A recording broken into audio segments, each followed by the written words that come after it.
Hello， 大家好，欢迎来到 Auto Lab。相信这2年各种大5座、大6座、大7座 SUV 大家都见过不少了。今天来给各位分享一台非常与众不同的小4座 SUV。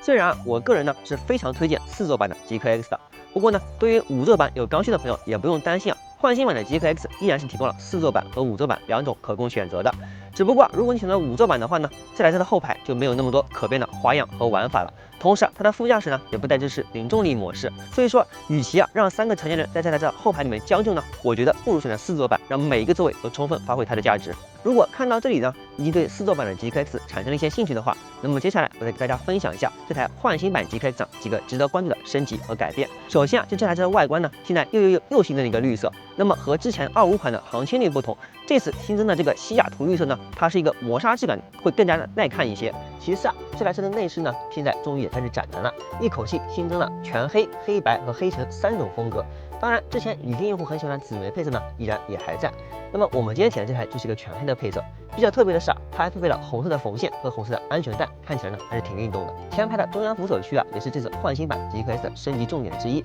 那么在之前的极氪 X 上这个区域是一个可以前后移动的灵动中岛，虽然看起来很酷，而且可以让主驾跟副驾之间来回的直接贯通，但是前排的储物空间确实是有些捉襟见肘了。所以说在换新版的极氪 X 上，这个区域回归了更传统的方式，前面是50瓦的手机充电，中间是一个储物盒，后面还有2个杯架。关于静态方面，换新版极氪 X 还有一个非常实用的新配置，那就是可变色全景天幕。可以看到防晒等级全开和全关区别还是非常明显的。那么除了在静态方面有所调整之外换新版的极氪 X 在3电方面也有一些小的升级。首先就是这个后驱版的换新版极氪 X 它会采用61度的金砖电池 ，CLTC 续航是530公里。至于4驱版依然是66度的3元锂电池。不过4驱版它对于后电机进行了一些升级，现在4驱版的最大功率达到369千瓦，0-100不到3.7秒，妥妥的纯电小钢炮，邪恶小鼠标。比较遗憾的是换新版的极氪 X 并没有在辅助驾驶方面带来太多的升级，依然是不支持 NZP 领航辅助。